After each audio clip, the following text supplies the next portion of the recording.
Ada sekian problem dalam memahami Quran, terutama kalau lewat terjemah. Problem itu bisa gawat, gawat betul, bukan gawat-gawatan tapi gawat betul.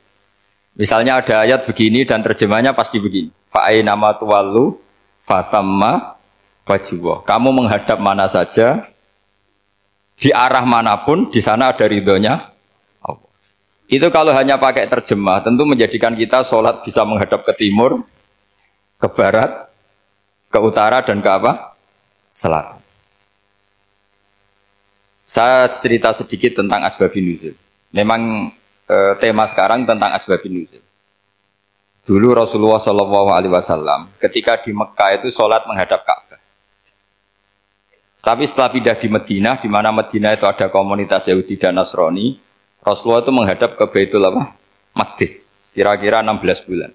16 sampai 17 bulan. Semua riwayat itu kisarannya hanya 16 sampai berapa? 17 bulan.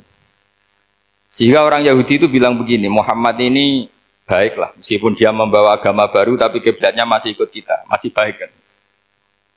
Setelah 16 bulan, Nabi diperintahkan Allah untuk menghadap ke Ka'bah. Awal liwajaka syatrul masjidil haram. Maka orang Yahudi itu berontak. Berontaknya adalah kiblat mereka ditinggalkan. Cara berpikir orang Yahudi itu kiblat mereka ditinggal.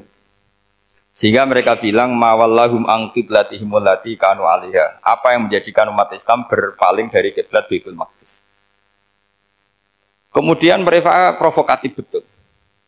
Ini perlu diperjelas. Provokatif. Bilang begini. Inna Muhammadan tahayyara fi dini. Muhammad ini bingung dalam beragama. Sehingga habis ngomong A ngomong B, habis kiblat Ka'bah, kiblat Baitul Maqdis.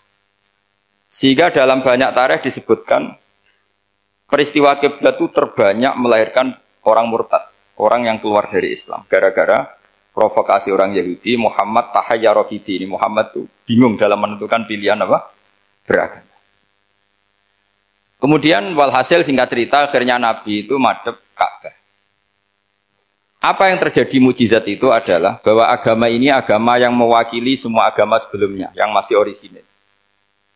Yaitu Nabi akhirnya berargumentasi Ka'bah adalah kiblat yang asli, yang lebih tua. Terus mereka tanya, buktinya apa? Dijawab oleh Quran, fihi ayatum bayyinatum maqamu apa? Ibrahim.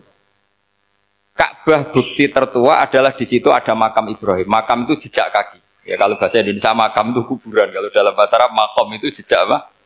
Jejak kaki. Sehingga diketahui oleh sejarah, dibuktikan di situ ada jejak kaki siapa? Nabi Ibrahim.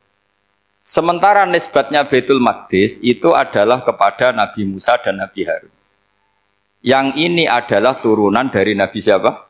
Ibrahim. Hikmahnya apa? Begini. Sebagai bukti bahwa Baitul Maqdis pernah menjadi poros Islam atau poros Tauhid, maka Nabi Muhammad pernah disuruh menghadap ke Baitul Maqdis. Buat inget-ingetan kalau ini pernah menjadi poros apa tahu. Tapi tetap tua-tuaan masih tua apa? Ka'bah.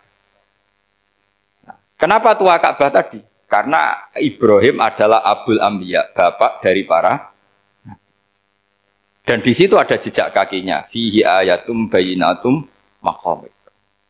Bukti itu belum cukup. Dibuktikan lagi bahwa Ismail kecil itu hidupnya di Ka'bah. Kita tahu sa'i bainas Safa wal Marwah adalah karena Siti Hajar sedang mencari apa? Air. Jadi ada bukti sekian, bukti empirik bahwa Ibrahim itu kiblatnya itu Ka'bah, bukan Baitul Maqdis. Sehingga ada kata-kata fihi ayatum bayyinatum maqamu Ibrahim.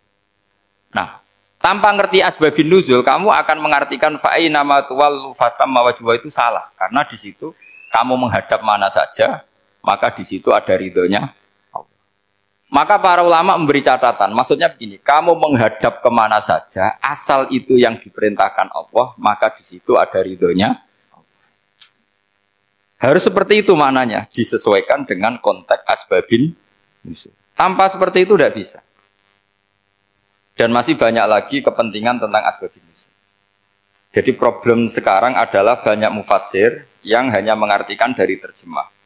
Itu bahaya sekali.